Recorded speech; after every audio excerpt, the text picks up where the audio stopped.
This is Grandmaster Daniel Naroditsky. We are watching Grandmaster Vladislav Kovalyov take on the world champion Magnus Carlsen at the 2022 FIDE World Blitz Championship, and a little discussion there between the arbiter and Vladislav, who's leaning back and now plays e4. Now the world champion still not in his seat.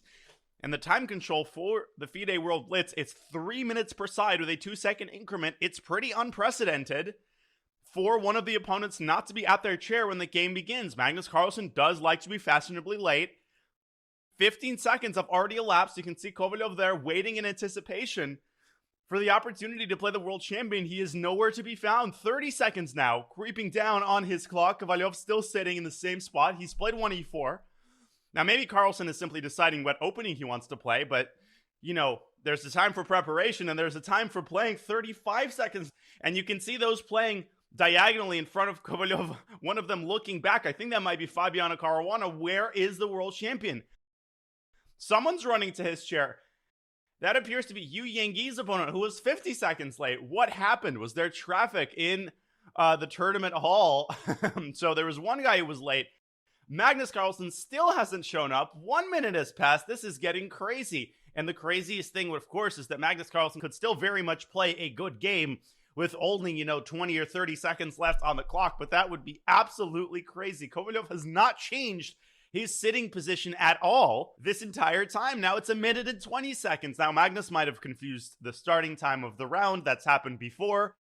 But the starting time is usually announced before the previous round is started. So everybody else seemed to know when the round was starting. 90 seconds now off Magnus Carlsen's clock. That's over half his time. And Kovalyov, what I love is that he has not changed his sitting position at all. He's scanning the tournament hall for the world champion. And of course, he does not want to win a game by forfeit. That would be a lame way to beat the world champion. He wants an opportunity to play a blitz game with him. You can kind of sense the disappointment on his face. There's only a minute left on the world champion's clock. His chair is left unoccupied. This is crazy. I've never seen anything like this. Now under a minute. He's got under a minute to run to his chair and start playing. 2,000 years later. There he is. There he is. The world champion has arrived. He's running to his chair. It's at least he has pants on.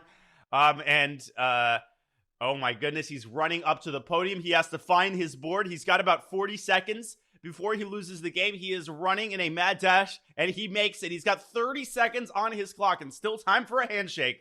And he sits down, and he plays 1e6. So maybe he was choosing an opening this whole time. That would be pretty interesting. 31 seconds on Magnus Carlsen's clock as he plays the French defense. And Kovalyov takes on d5, which is a decision I already don't like. He plays the exchange French, which is a pretty easy opening for black to blitz out the moves in. Something like knight c3 or maybe the advance would have forced Magnus Carlsen to slow down. Instead, Kovalyov with an early c4. That often leads to an isolated queen-pawn structure. If, of course, black takes on c4, but Magnus Carlsen delaying that move. He's already built up 35 seconds to his clock, and Kovalyov's time advantage has shrunk down to a measly 2 minutes. As he contemplates his next move, he can push the c-pawn down to c5 and chase black's bishop away. Carlsen seems a little bit flustered, but he's playing the opening pretty decently thus far. Knight c3, bishop e2, a lot of moves possible, and it's actually not easy to handle a time advantage as big as the one that Kovalyov has, because you're feeling the pressure to win the game quickly. But Carlsen can play well with 5 seconds on his clock, and Kovalyov has already spent a minute. This is what, move 4, move 5. He finally decides to bring his knight out to c3. Carlsen just ignores the threat on the d5 pawn, and he castles. If white takes on d5, that pawn is going to be a sitting duck, and it can be pretty easily recaptured by black's other knight, which will go to d7 and then to b6. And once black recaptures the pawn on d5, he's going to have a very nice blockading knight to immobilize white's isolated queen pawn on d4. And another 20 seconds spent by Kovalyov. This is maybe even crazier than Carlsen's late arrival time. Kovalyov cannot decide how to position his pieces. Maybe c5.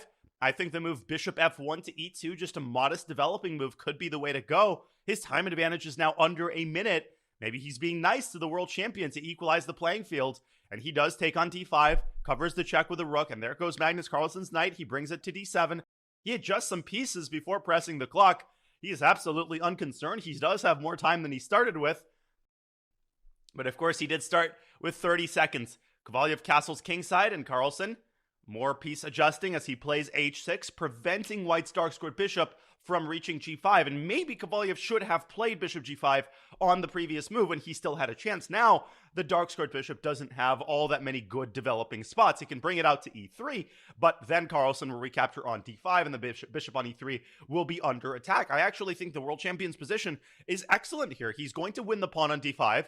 He's going to get a nice blockading knight on d5, and Kovalyev is trying to gain activity for his other pieces with knight to e5. Carlsen ignores the knight. He takes the pawn on d5, and maybe after a trade, Kovalyev should try to position his light-squared bishop on f3 to chase the knight away from d5, but Carlsen could support it with the bishop from c8, which could go into e6, or from the pawn, which could move from c7 to c6. No question, the black's position is probably already slightly better, and look at the time. The time situation is almost equalized.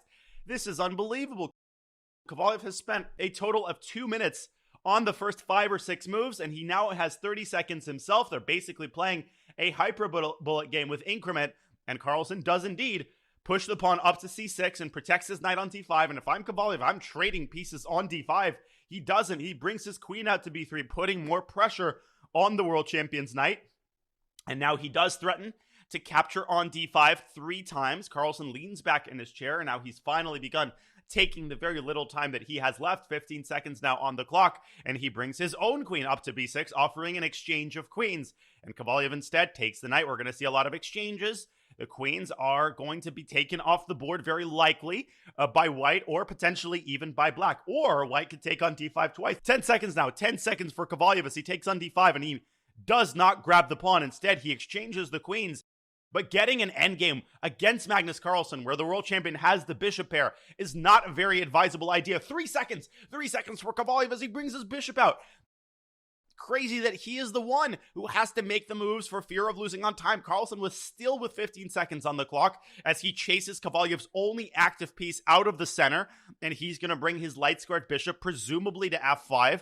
He could also bring it to e6 in order to secure the isolated queen pawn. First, he brings his rook up to a4, and he attacks the d4 pawn, and now he attacks the knight, and the knight has no good spots to go. 1 second, as Kovalyev has to bring it all the way back to e1, and a3 was a big mistake. Carlsen pushes his b pawn up to b5, and now brings the rook to c4. He's threatening the move b4. Kovalyev is getting tortured here. He is getting massacred on the queen side, and the bishops are off the board. Kovalyev is able to defend the b2 pawn. And now Carlsen starts expanding on the king side. This is what the world champion does. He does not let you breathe in these sorts of endgames, and he has positioned his pawns in an ideal setup, restricting white's king and knight as much as possible. The knight can't move to d3 because you lose the d4 pawn. It can't move to c2 because you lose the b2 pawn. So Kovalyev has to basically sit around and wait. He is trying to improve the position of his knight. A great job getting the knight into the center and chasing black's light-squared bishop away, but Carlsen is walking his king ever so gradually over to the queen side. King c6 and king b5, and eventually something is going to give. Kovalyev still with 6 seconds on the clock. Carlsen going hither and thither, trying to chisel his way into white's position. The rook is currently parked on a4. He has to keep it in contact with one of white's pawns. No, he brings it up to a1, and white's rook does not have any active prospects, but rook d1 by Kovalyev, keeping the gates to white's queenside shut. And there goes Carlsen's b-pawn. He continues grabbing space and strangling white's pieces. Kovalyev is just sort of staying put and bringing his king up to d3, where it almost gets checkmated by the bishop.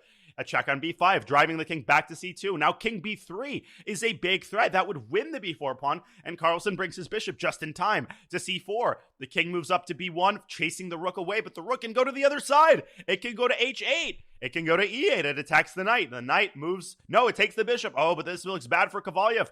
Look at Carlsen's pawns on c4 and b4. Kovalyev is shaking his head. The world champion might win this game. Rook d4 attacking black's pawns, and king c5. There might be d6.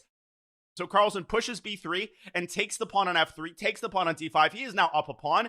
The king is chasing the rook off of the b file, and rook f4 offers an exchange of rooks. The pawn endgame would obviously be lost for white because he's down a pawn, and the king is brought back down to d4. This is exquisite endgame technique by the world champion. He threatens to take the other pawn on g4. 2 seconds for Kovalyev. He is desperately trying to defend, and he loses the second pawn on g4. He does pick up the pawn on b3, but Carlsen now has connected pass pawns which are rumbling down the board. Kovalyev has to set his own pawn in motion, but it's not fast enough, and it's blocked by black's rook, and he resigns the game What a display by the world champion who started the game with only 30 seconds on his clock, and what a frustrating defeat.